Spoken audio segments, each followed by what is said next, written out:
Esse programa de introdução dos dispositivos móveis é intitulado Programa Dante Mobile. Nós começamos com o ensino médio e, esse ano, nós fizemos o oposto e introduzimos na educação infantil, no modelo de 10 iPads para cada sala de aula, residentes para as professoras, que trabalham, vocês devem ter ouvido ontem a palestra da Verônica e da Lilian, que trabalham no sistema de rotação por estação, né, dentro da proposta do ensino híbrido. E fizemos alguns projetos piloto com os professores do ensino fundamental 1 e do ensino fundamental 2. Cada vez mais, os laboratórios de informática, de tecnologia, deixam de existir e a gente entrega a tecnologia nas mãos dos estudantes, que, na realidade, já utilizam a tecnologia para muitas coisas na sua vida, e agora, então, a gente introduz no processo de ensino-aprendizagem. Bem, o primeiro mito que a gente desmontou é de que o aluno é nativo digital. Verdadeiramente, ele utiliza os seus smartphones para duas coisas. Ele sabe jogar, então, para diversão, e ele faz com maestria, conhece todos os jogos, e também utiliza as redes sociais para se comunicar. Ok, nós descobrimos que eles não conheciam nada dos recursos que poderiam ajudá-lo no processo de aprendizagem. Então, nós precisamos ensiná-los, acreditem vocês ou não, a utilizar todos os recursos que estão disponíveis num dispositivo móvel, como o iPad, para que eles pudessem aproveitar da melhor maneira possível. Eles não conheciam as possibilidades de salvar na nuvem, não conheciam dispositivos de armazenamento, não utilizavam a agenda. Eles tinham um dispositivo extremamente possante, mas que era subutilizado só com jogos e redes sociais. Vocês podem ver aí nessa imagem que a vantagem da gente trabalhar com um dispositivo móvel é que a gente pode estar em todos os lugares. Então, a gente utiliza todos os espaços da escola. Nossa escola é uma escola grande, tem um quarteirão todo, então há muitos espaços disponíveis. E a gente, muitas vezes, atravessa a rua e faz uso do Parque Trianon, né, que verdadeiramente é nosso vizinho, e a gente vai lá trabalhar, fazer vários projetos com os estudantes. Às vezes, a gente vai lá só pelo simples fato de estarmos no silêncio e cada aluno poder gravar, narrar a sua atividade.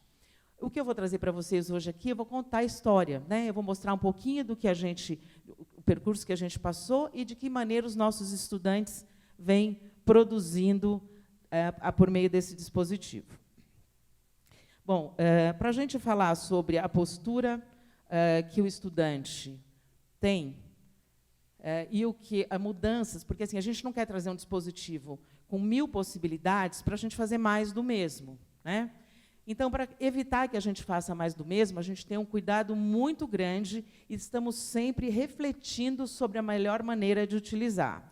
Eu trouxe aqui um estudo feito no MIT com alguns neurologistas que mediram as ondas cerebrais dos estudantes, enquanto eles, durante 7 dias, eles fazendo as mais diversas atividades. E, olha, prestem atenção. Assistindo TV, que é uma posição extremamente passiva, os estudantes têm baixa movimentação de ondas cerebrais. Em vários momentos, aí, nos mais diversos dias. Agora, olha que engraçado, assistindo aula, ele também não tem grande movimentação neuronal, porque ele tem a mesma postura passiva, né? E não é isso que a gente espera de um estudante do século XXI. Em vários momentos assistindo aula, a mesma posição que assistindo televisão, quer dizer, o aluno passivo, o professor lá na frente, responsável por toda a informação, pelo conteúdo. Por outro lado, se o aluno está num laboratório de ciência, biologia, física, olha a movimentação neuronal. Então, o que a gente tem que fazer é colocar os alunos para trabalhar, mesmo na lição de casa. Por isso que o Flipped Classroom prevê que os alunos façam as tarefas em sala de aula, quando eles precisam, que eles estão em grande movimento, eles precisam de ajuda, que eles estão pensando, estão refletindo, vão ter dificuldade, ao invés de ter a aula de forma passiva e depois ir para casa para fazer a lição de casa, onde efetivamente ele estará trabalhando, estará em ação.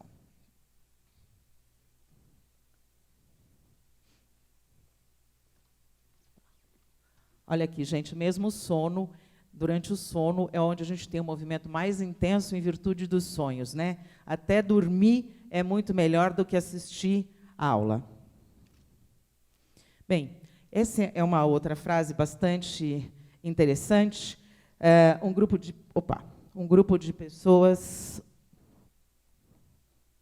nos Estados Unidos perguntaram para os estudantes o que eles achavam da sala de aula, e eles responderam que estar na sala de aula é igual a estar em um avião. E o pessoal, então, pensou, uau, deve ser o máximo estar em sala de aula, né? Porque, imagina, um avião, movimento, inovação, tecnologia. Aí perguntaram para os alunos, por quê? Eles disseram, então, porque assim, a gente senta, fica inerte, afivela os cintos e acredita que aquela pessoa que está lá na frente vai levar a gente para algum lugar. Olha que desânimo, né?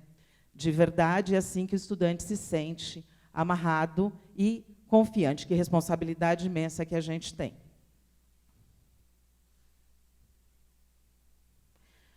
Eu vou colocar aqui para vocês, gente, um vídeo que foi gravado aí há menos de um mês com os nossos estudantes. A gente colocou esse vídeo no Dante Digital, uma feira que nós fazemos de tecnologia anual, onde a gente apresenta para o público os nossos parceiros e tudo que a gente vem trabalhando dentro das salas de aulas com tecnologia. E as nossas alunas foram convidadas a contar como é que é a utilização do iPad, né? Que diferença fez a utilização da tecnologia. Essas alunas são alunas de primeira série, tá? Do ensino médio. Quer dizer, elas estão usando os iPads aí desde março, né?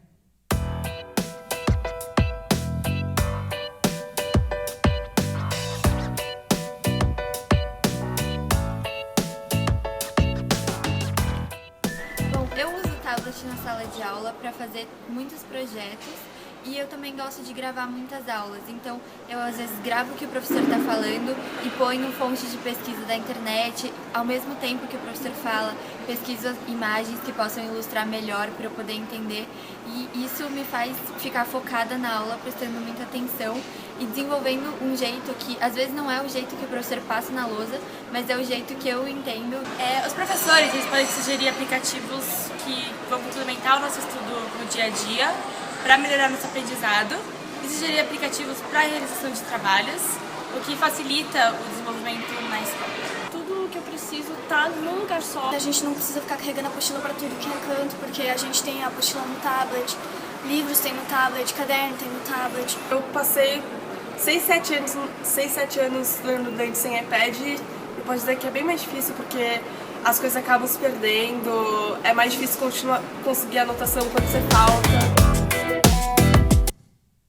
Bom, pessoal, então, assim, a pervasividade, a ubiquidade que é permitida por conta da conectividade em todos os lugares, permite que a gente tenha um cenário como esse que eu estou apresentando aí, de mobilidade, de protagonismo, né, de autoria, de constantes desafios, e os desafios não são só para os professores, os desafios são para os estudantes também. É uma demanda muito grande. Eu acho que quem trabalha com tecnologia tem que ser uma pessoa extremamente humilde, porque sempre acorda sabendo menos do que o momento em que dormiu, né? Quantas coisas aconteceram, é uma velocidade vertiginosa, tá? Então, é difícil para nós, mas é difícil para os estudantes também. Nós nos baseamos, gente, na realidade, nessa visão da integração da tecnologia do Rubem Puentedura, que a gente reflete sobre de que maneira nós estamos utilizando a tecnologia na educação. Se é só para substituir o que a gente já fazia, se é para um acréscimo, se é para modificar ou se de verdade é para redefinir. No último nível é quando eu faço coisas que seriam impossíveis sem a tecnologia. E é esse momento que a gente busca quando pensa na utilização dos dispositivos móveis. Na substituição, é um simples deixar de escrever no papel para usar um editor de texto. Ou usar o Google Earth, por exemplo, como se fosse um atlas. Ou ainda ler um livro no iPad. Tá? Então, tudo que eu faria no papel, eu faço a transposição para um outro meio, mas sem ganho algum. Quando eu penso em acréscimo, por exemplo, quando eu falo em editor de texto, eu acrescento imagens, links, word de arte, enfim.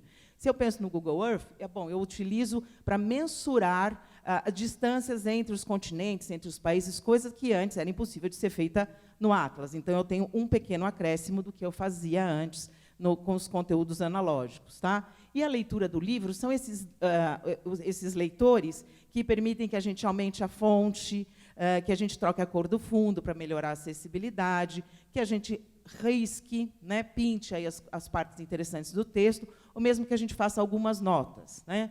É melhor do que somente ler um texto em PDF no dispositivo, mas acrescenta pouca coisa ainda o que pode ser feito pela tecnologia.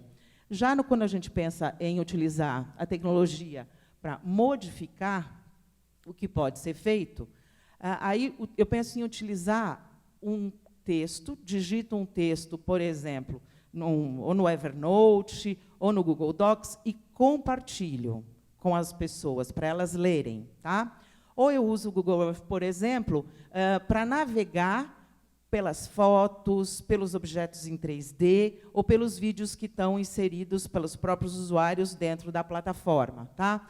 E a leitura de um livro é aquele livro que a gente chama de livro enriquecido, que é o livro que contém, como a Veja, né, para o iPad, que foi a primeira revista, ao invés de ter uma foto, tem uma galeria de imagens, tem vídeos, tem podcasts, tá? Mas eu continuo passivo, né? A pessoa ainda está só recebendo a informação sem interagir.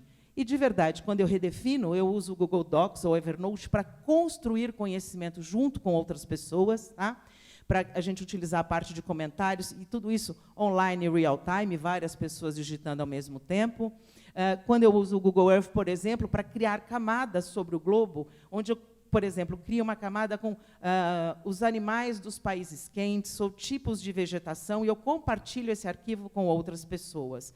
E aí, ao invés de eu ler o livro, eu produzo o livro. Tá? Então, sempre que a gente reflete sobre a utilização dos dispositivos e dos aplicativos, porque, assim, gente, não existe um aplicativo que funciona para essa forma ou para outra. Muitas pessoas categorizam. Se vocês procurarem no Pinterest, tem muitas categorizações dos aplicativos para dispositivos móveis, de acordo com o que eles fazem. Mas eu acho que depende da maneira como a gente usa, e não das possibilidades do aplicativo simplesmente.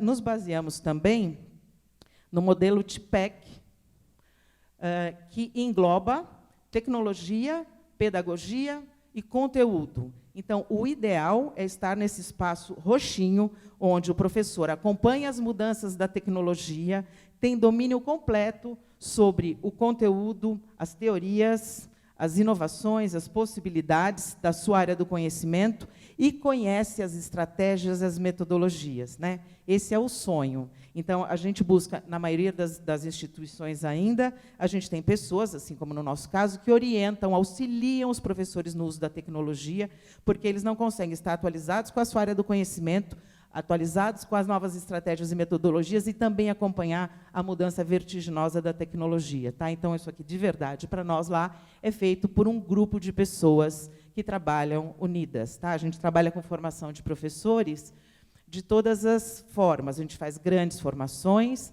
a gente faz pequenas formações de grupo de acordo com o interesse específico, e a gente também faz atendimentos pontuais com os professores, específicos para aquela dúvida. Nós somos um grupo grande, somos 20 pessoas, para uma escola de 4.500 estudantes. Tá? Então, na tecnologia, nós temos 20 pessoas das mais diversas formações. Então, a gente tem pedagogo, matemático, jornalista, e pessoal de TI, enfim. E hoje a gente é um grupo só. Tecnologia educacional e tecnologia da informação estão debaixo da responsabilidade da mesma coordenação. Isso é muito importante, gente, porque TI acha que tem vida própria, né? Esquece que serve à escola. Né? O que tem de importante na educação são os alunos e os professores, e a gente tem que cuidar para que tudo isso funcione. Okay?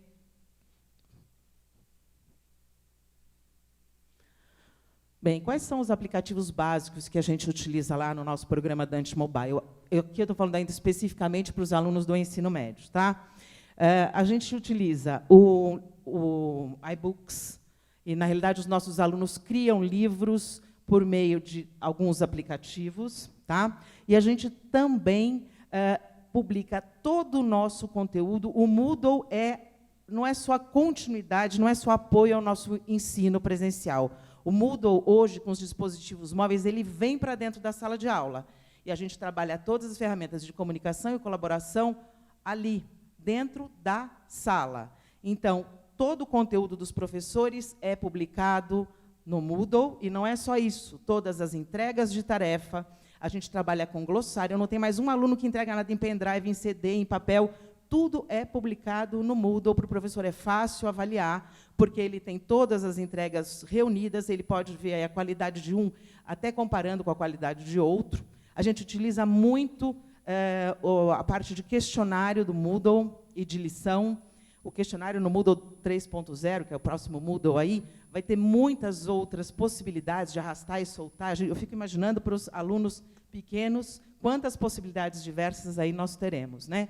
Então, nós utilizamos, o professor publica os conteúdos, por exemplo, só para leitura, ou mesmo as apostilas para serem preenchidas em PDF, o aluno baixa do Moodle no dispositivo, e a gente utiliza um aplicativo chamado Adobe Reader, que permite que o aluno consuma essas apostilas, tá?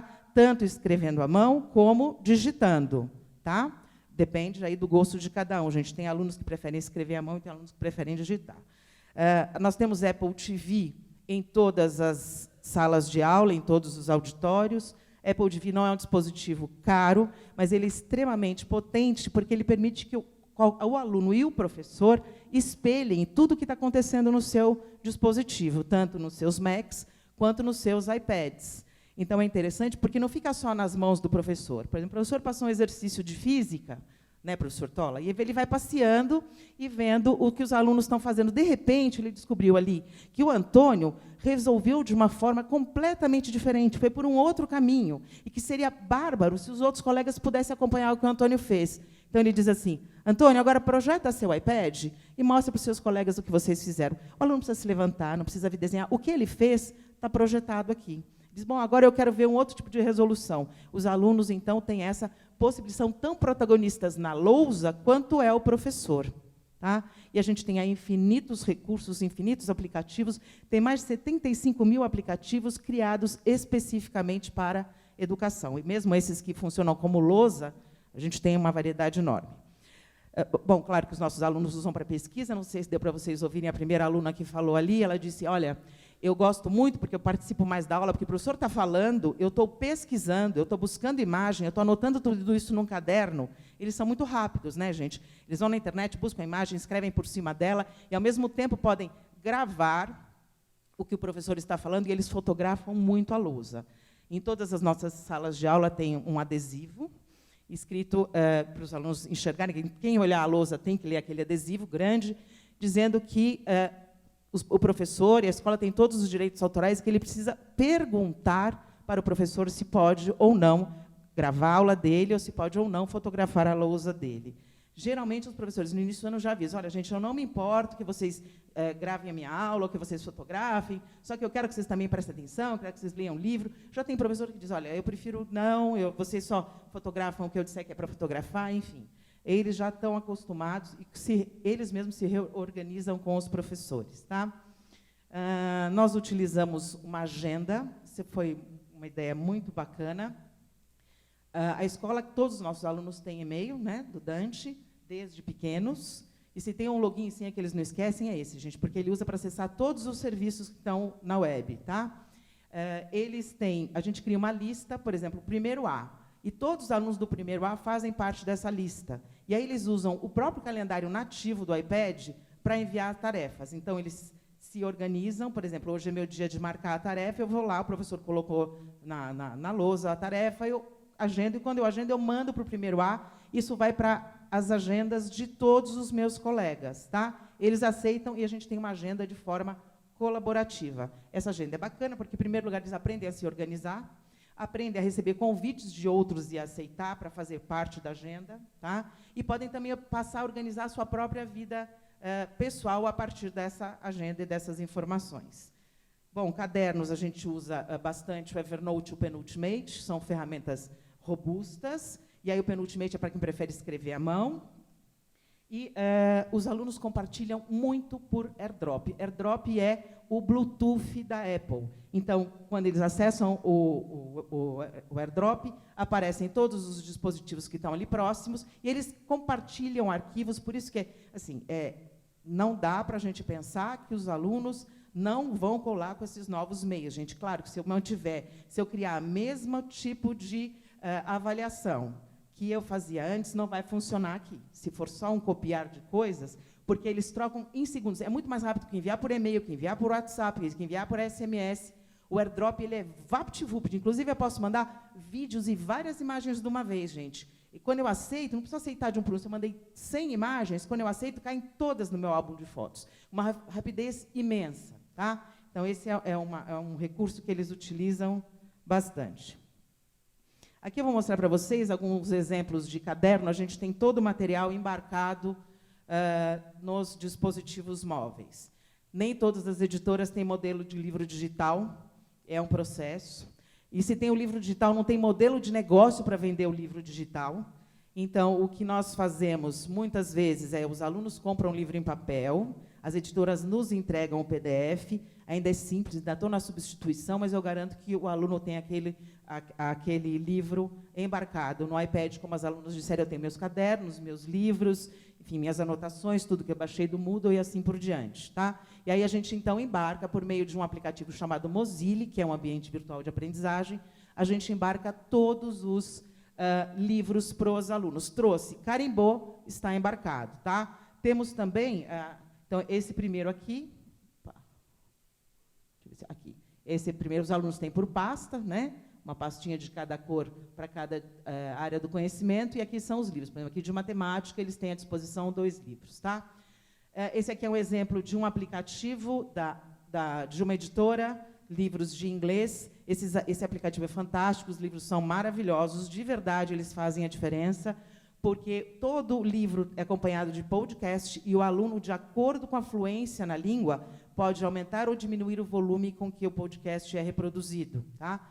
E ele também aceita, na realidade, ele é consumível. O livro vem com os espaços para os alunos responderem, e o livro retorna se está certo ou errado. Tá?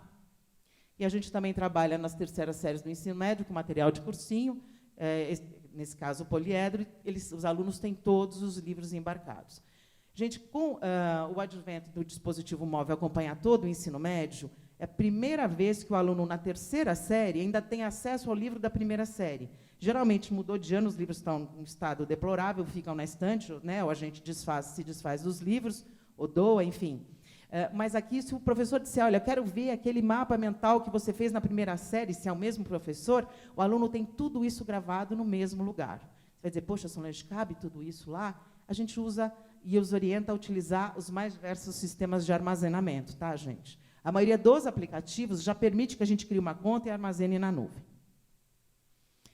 Bom, aqui são exemplos de cadernos. Como eu disse para vocês, tem alguns alunos que preferem escrever à mão. Está vendo aqui, eles foram na internet, pegaram as imagens, né, escreveram por cima das imagens. Olha aqui, puxaram aqui os setinhas nos mapas. Tem outros que preferem digitar e depois pintar, né? E tem outros ainda que só fazem à mão, ali são até contas na mão. Tá?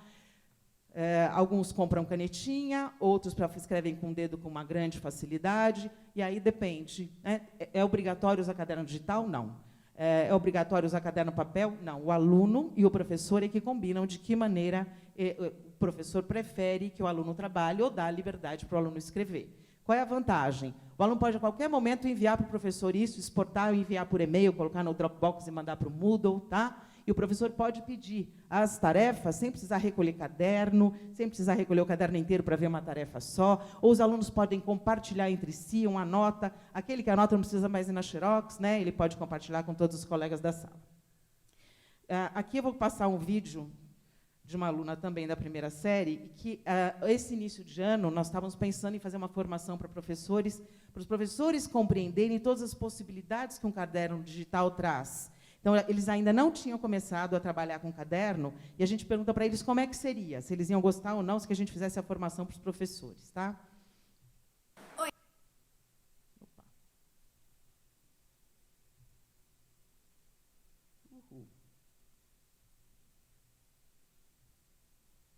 eu acho que eu não vou conseguir deixar a Fernanda falando aqui.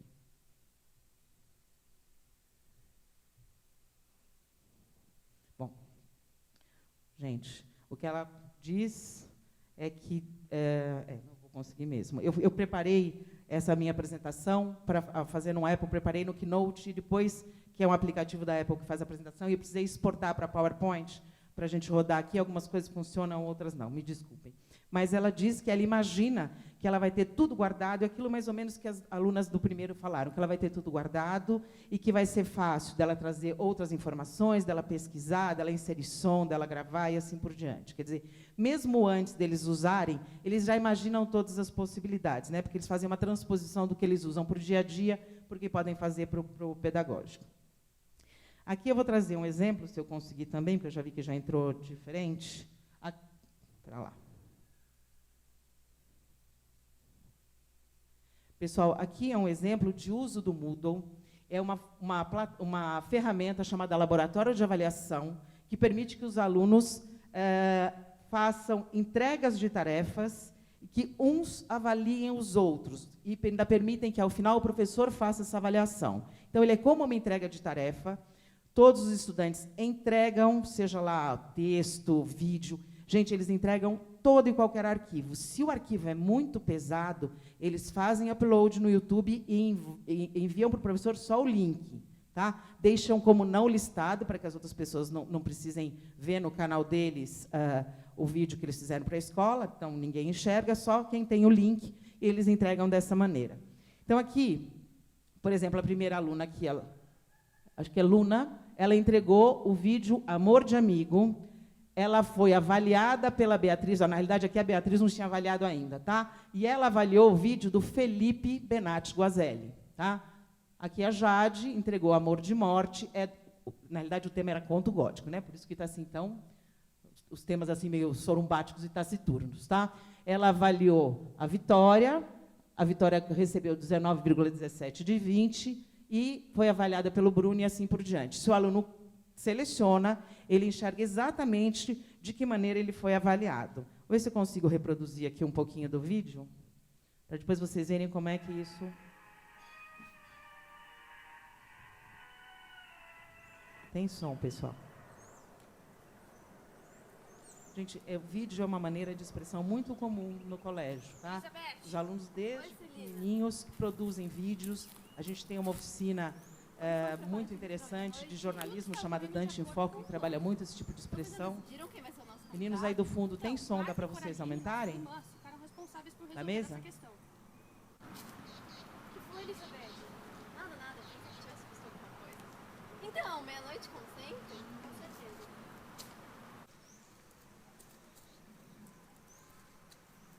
Bom, gente.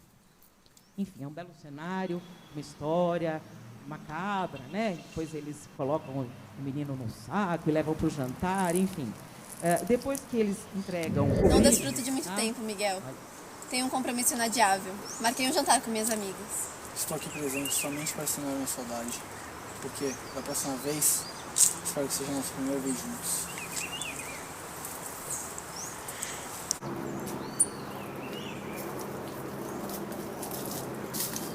Vamos buscar o prato principal? Quando terminarmos os nossos afazeres. Você já pensou no corte? Estou trabalhando nisso. E para a sobremesa? Vamos ter.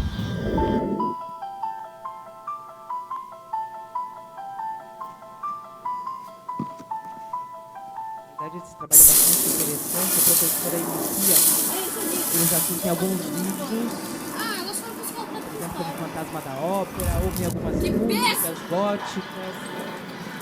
Depois, como encerramento do projeto, são convidados a criar um conto, eles escrevem o conto, vai para a correção, a professora discute com eles, depois eles transformam esse conto de texto para a linguagem de vídeo. Me ajudem com o prato principal. E aí vou mostrar para vocês como é que funciona essa avaliação. Miguel! Vem! Opa. Gente, me desculpem aqui, tô perdida aqui com o Windows, quando eu achei que isso ia acontecer, né? Ok. Bom, ao final, o aluno tem uma rubrica que o próprio professor faz sobre todos os tópicos que devem ser avaliados. Então, eles criam o vídeo no iPad, porque eles utilizam a câmera, e depois utilizam, na grande maioria das vezes, o iMovie, que é uma ferramenta extremamente poderosa para edição de vídeo, e, ao mesmo tempo, que é muito simples. E eles entregam do próprio iMovie, eles enviam para o YouTube, pegam o link e colocam no Moodle, e na outra aula, na outra semana, dentro da própria sala de aula, a professora diz, então, a gente roda, né, essa ferramenta do Moodle, ela faz essa entrega, a gente escolhe se é entre alunos da mesma sala, ou se a gente pode misturar todas as turmas. É interessante que se eu tenho vários professores, porque lá, como a gente tem muitas salas, eu tenho mais de um professor de língua portuguesa, né? Se todos topam fazer o mesmo projeto, uma sala avalia de outro professor, tá? E como a gente tem a mesma rubrica, fica muito simples. O aluno abre, lê a rubrica que o professor colocou, e ele pode, isso que não deu para eu mostrar aqui na tela, ele pode escolher a pontuação e ele tem que fazer um comentário. Não basta dar nota, ele tem que fazer um comentário. E o que a gente pôde prestar atenção, gente, é que não precisamos intervir.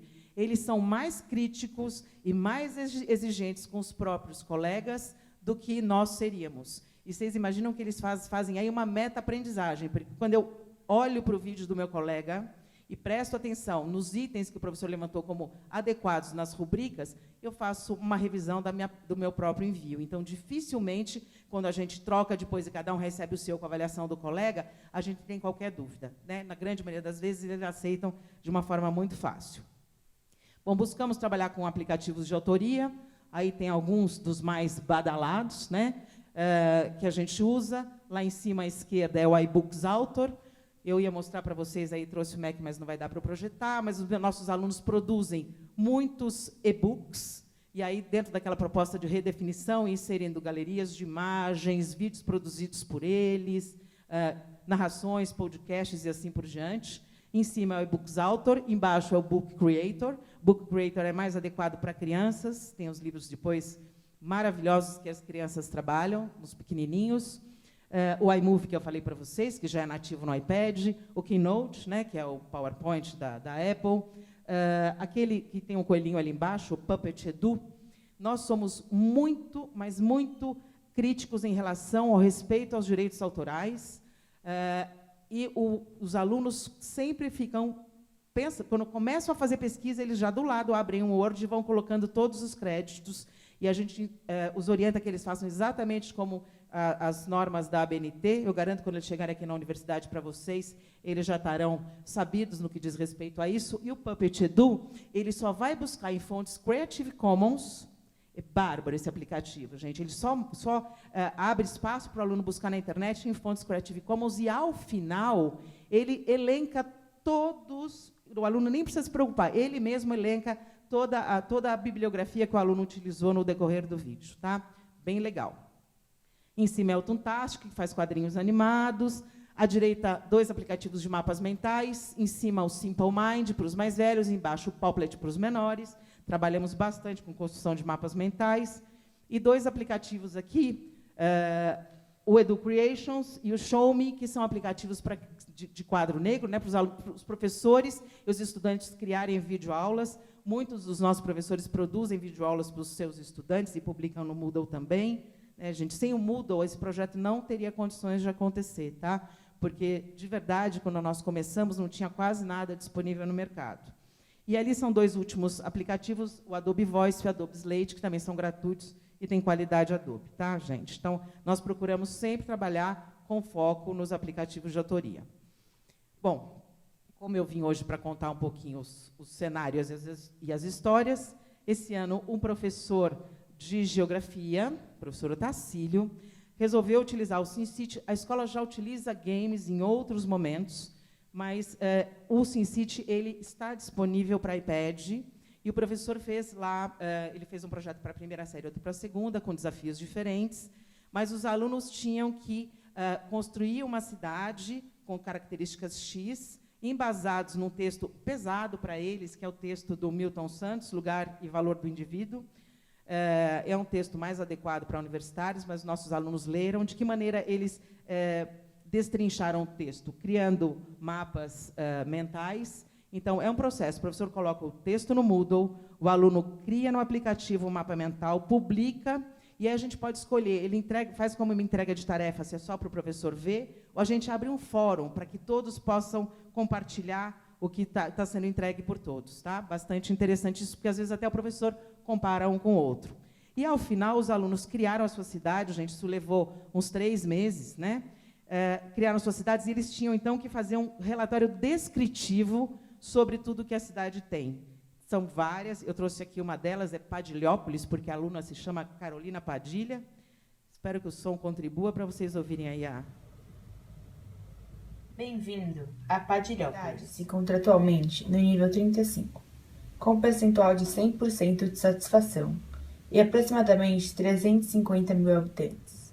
A arrecadação de impostos se encontra em perfeitas condições, pois sims felizes pagam mais impostos.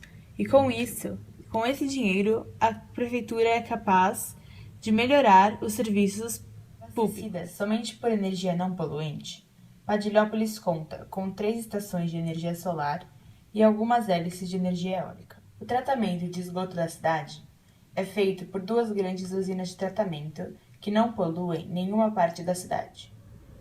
A gestão do lixo de Padilhópolis é feita inteiramente por usinas de reciclagem. O avançado parque industrial da cidade de Padilhópolis contribui diretamente para o seu crescimento econômico. O armazém da cidade é capaz de guardar 140 itens. A presença de um porto e futuramente de um aeroporto serão fundamentais para o crescimento econômico da cidade de Padilhópolis. Os corpos de bombeiros se encontram estratégicamente. Eu vou startar aí, porque senão a gente leva muito tempo. Enfim, já estou aqui de olho no horário. Nós trabalhamos muito a metodologia do ensino híbrido, bastante com rotação por estação, e aqui é um exemplo de um trabalho da língua inglesa, onde os alunos tinham que passar por 3 estações. Na primeira delas, na realidade, era para o aluno fazer uma releitura sobre um dos livros paradidáticos. Na primeira delas, a professora criou um mapa mental dos temas que estavam no livro. O aluno tinha que escolher um ou outro tema, justificar o porquê da escolha e pensar em quais materiais ele ia utilizar. Numa outra estação, que é a estação câmera, ele recebia orientações para escrever um roteiro e levantar que tipo de material ele ia precisar. E, numa terceira, de acordo com o que ele tinha selecionado, a gente o orientava para trabalhar com aplicativos diversos. Vou ver se eu vou conseguir aqui. Eu coloquei no YouTube, não baixei. Vamos ver se a gente consegue um acesso legal aqui, para vocês darem uma olhada na diversidade de material e na diversidade de possibilidades que esse dispositivo oferece para nós. Vamos fazer aqui uma oração para ver se a coisa funciona. Gente, eu não sei se vocês conseguem entender que, de verdade, a gente trabalha, a gente parte do que os alunos fazem no seu dia a dia e a gente traz para dentro da sala de aula, né? Então, sem dúvida, isso é extremamente motivador. Eu acho que eu não vou conseguir, né?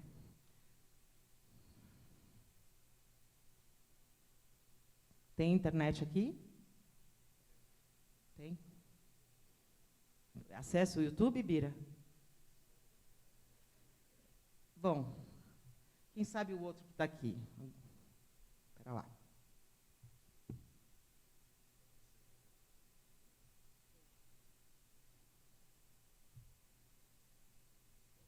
Ops. Ai, meu Deus. Reiniciar o programa? Aguardar o programa responder? Eu acho que para acessar a internet ele tem que fechar o PowerPoint. Tem que colocar meu login e tudo aí. Ah, ok. Tá bom, gente, eu trouxe alguns vídeos aqui também. Se eu conseguir, vou pedir para reiniciar, porque... na realidade, né, aquela briga velha, né, gente, do Bill Gates com o Steve Jobs, né? Eu preparei isso num Mac e num aplicativo Mac. Depois fiz uma transposição aí, exportei para PowerPoint, mas não fica assim um funcionamento muito legal. Eu não quero que ele demore 20 bilhões de tempos aqui, Vira. Vamos ver se eu consigo. Aí. Está no...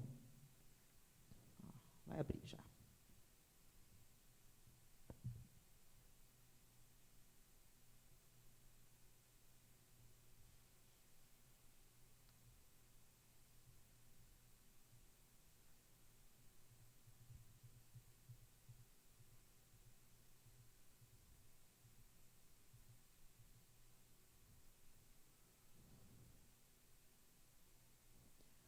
pessoal, eu já vou partir para o próximo, para a gente. Vou colocar alguma coisa de criança mais nova para vocês.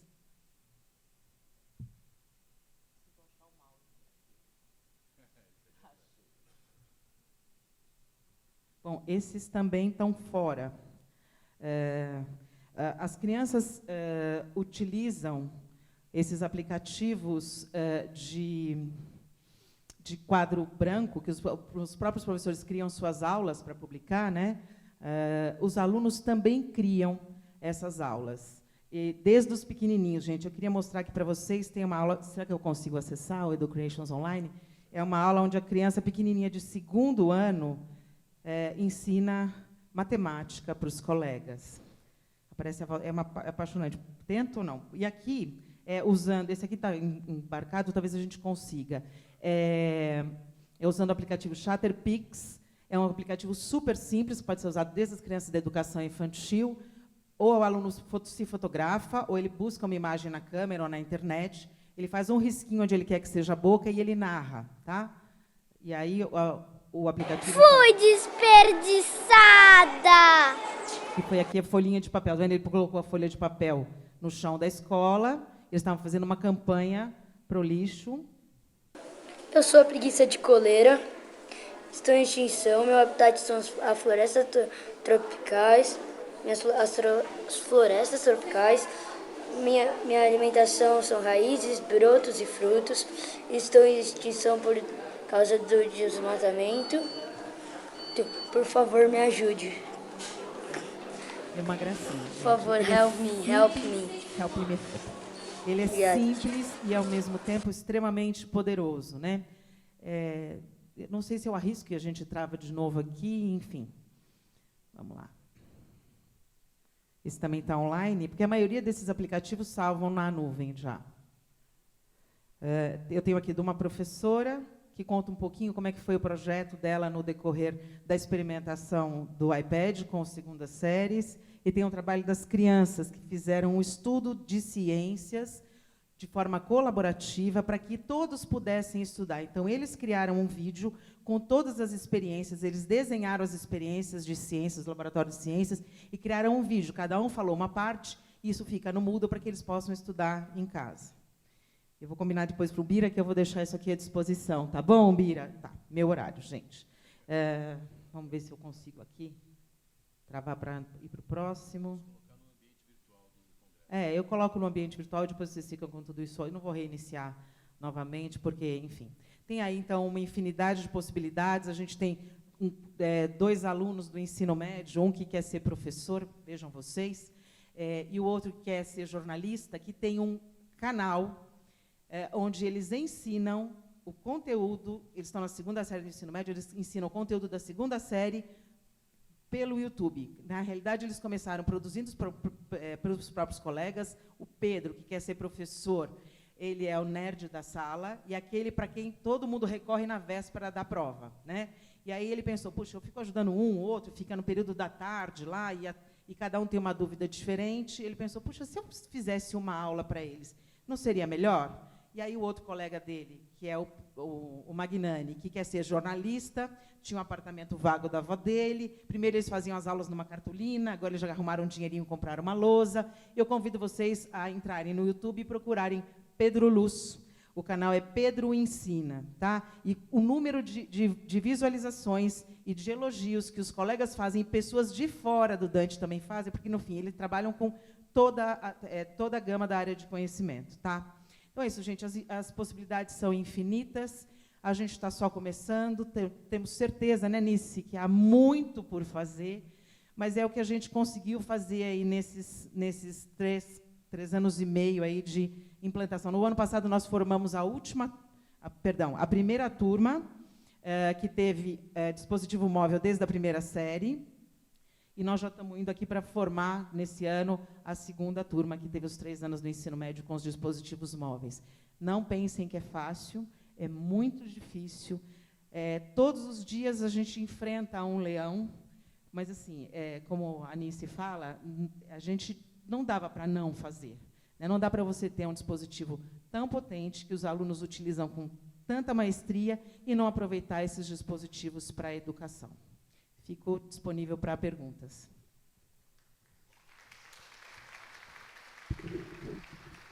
Obrigado, professora Solange. Já vamos passar para as perguntas. O pessoal que está com o microfone... ok. É a Ana Lúcia, que está ali à direita. Eu só queria fazer rapidamente agradecimento a personalidades presentes. O professor Paulo Fraga, do curso de Pedagogia da Universidade Presbiteriana Mackenzie. Professora Valdenice Cerqueira, que é a coordenadora do Dante, né, a semente de tudo isso.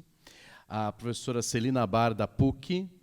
A professora Adriana Almeida, da Beichakov, da Escola Beichakov, e a professora Lilian Starubinas, da USP e da Escola Vera Cruz. Muito obrigado por terem comparecido. Uma outra coisa, já está disponível a avaliação da palestra, né? Lembrando que, para ter acesso à avaliação das palestras, nós temos tanto na pasta de vocês e, melhor ainda, no bloco de anotações, tem os QR Codes, né? Aqui. Então, um deles, aliás, o último, é para avaliar online as palestras. Então, tendo no seu celular, né, evidentemente, o leitor de QR, aí vocês podem fazer a leitura e avaliar a palestra da professora Solange, assim como as demais, ok? Muito obrigado, então. Alguém gostaria de fazer uma pergunta para a professora Solange? Nenhuma pergunta mesmo? Eu quero. Não, e a professora Lilian também ali, ó. Levanta. Quem é? Aqui, ó, no centro. Obrigada. Primeiro, queria dar parabéns, trabalho seríssimo, ousado. Queria perguntar duas coisas técnicas. Primeiro, assim, se os aparelhos são dos alunos, se vocês fazem demandas específicas de configuração, então, se são todos do mesmo modelo, com a mesma capacidade. Se vocês têm questões sérias, ou com quebra, ou com esqueceu, etc., qual é a dificuldade no dia a dia com essa gestão, né, dessa posse dos alunos e adesão dos professores? Só isso. Ela só assim, enfiou uma faca em cada lado do meu estômago, não é verdade, Valdenice?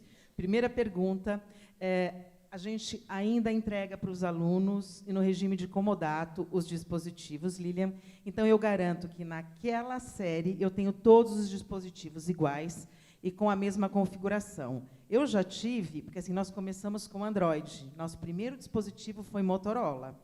Então, eu já tive, foi o ano passado, eu tinha terceira série com Motorola, segunda com Samsung, e não pensa que Android que é a mesma coisa, não é. O Motorola do Android o Android do Motorola é um, perdão, e o Android do Samsung é outro, e tinha as primeiras séries com iPad, que é absolutamente diferente. Né? Então, assim, se eu não fiquei biruta o ano passado, sem dúvida, não vou ficar mais. Então, o problema da gente fazer, eu acho que a gente caminha para o Bring Around Device, né? Mas eu acredito que a gente vai precisar colocar uma configuração mínima, Lina, para que o professor possa dizer, olha, eu quero que vocês façam um vídeo e que todo mundo tenha espaço para gravar esse vídeo, né? E que todo mundo tenha a condição de baixar aquele aplicativo, a atualização daquele aplicativo. Então, de certa forma, a gente caminha para isso, mas que a gente pensa em ter pelo menos uma configuração mínima para que isso seja possível. Vocês imaginam que esses dispositivos eles são descartáveis e os alunos ficam 3 anos com eles. Vocês sabem que a vida útil desses dispositivos é em torno de 2, 3 anos mesmo, né? Depois eles ficam obsoletos. Então, a gente precisa começar com um dispositivo que esteja ok, que esteja, na realidade, novo, né? Não consigo trabalhar com algum dispositivo que já tenha sido usado há mais tempo, que, ao chegar à terceira série do ensino médio, já não tenha mais condições. Né? A outra pergunta, sobre os professores, a adesão dos professores. Bom, gente, é um trabalho muito árduo. Todos os professores receberam os dispositivos, o Dante entregou um para cada um, para eles usarem à vontade, sem nenhum bloqueio, e para que eles pudessem baixar aplicativos das suas áreas do conhecimento, para que eles pudessem utilizar para si, porque se eu consigo utilizar o dispositivo para ver os meus e-mails, para mandar mensagem, para baixar os vídeos que eu gosto, os livros que eu tenho interesse de ler, a gente acredita que, a partir daí, o professor consegue compreender as possibilidades. A gente descobriu que, depois de 6 meses, tinham professores que nem tinham criado ainda o Apple ID, enfim. Ou se criam, perdem, né? Porque não usa. Cria, eu passo para ele cola na etiqueta, ele perde, aí depois ele vem, Solange, não sei o que eu faço, perdi. E a gente vai de novo, né? Enfim. até ligar na Apple e dizer, então, olha, reseta tudo, porque a gente tem que começar tudo de novo. É um processo, Lilian. A gente aproveita aqueles que são mais motivados e, graças a Deus, eles existem, né? Eu vou me lembrar do Paulo, em 1997, quando entrei aqui no Mackenzie, biologia foi a área, lembra, Paulo? Que nós viemos para cá com o logo e com o Hyper Studio, que era um software de autoria, e biologia, né, acho que é daquela época que só tem você, né, Paulinho? Foram os primeiros. Então, assim, pessoas como o Paulo é que fazem a diferença. E depois a gente apresentou aqui nesse auditório para todo mundo ver, enfim. Então, a gente tem que, a partir desses, ir aí contaminando. É uma paciência, gente. Tudo na educação leva muito tempo. E sobre as configurações de instalação, é isso? Que se eles ficam à vontade para baixar as coisas, é isso, Lilian? Ah, perda. Ok. Gente, o Dante entrega também capinha para os dispositivos. Esse ano a gente comprou uma capinha que eu tenho umas bolinhas, né, chama Bamba. Isso, essa mesmo, Tola, essa mesmo, que o Tola levantou ali.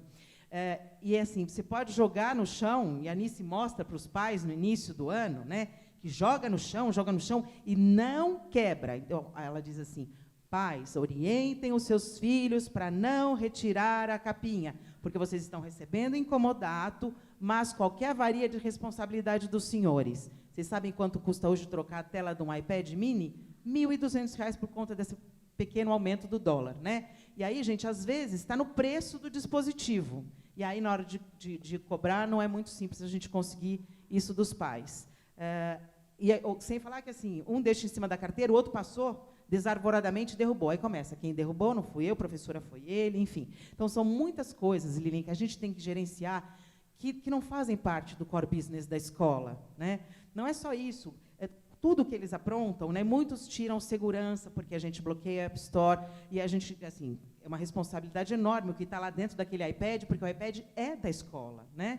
Tem a placa de patrimônio da escola, então a gente conversa muito com eles sobre a ética do uso de um dispositivo que não é dele, mas que é da instituição, então não é todo tipo de foto que pode estar lá, não é todo tipo de conteúdo, então a gente está sempre de Big Brother em cima deles, a gente tem um sistema de gerenciamento, sem falar quando eles perdem, né, Anice? Não sei onde está. Quando você viu pela última vez, não me lembro também, né? Então, assim, a gente vai em busca, vira Sherlock Holmes, agora a gente tem uma rede fantástica que diz, se está na escola e está ligado, e se está ligado e está com o sistema de GPS ativado, porque eles vão desligando tudo, gente, para economizar bateria, né? Porque, claro, eles se esquecem de carregar. Então, se vai ter uma prova na última aula que vai usar, então eles desligam tudo, e aí perdem nesse meio do caminho, eu não tenho como recuperar. Então, são muitas as dificuldades que a gente enfrenta aí nesse processo, tá? Mas vale a pena fazer.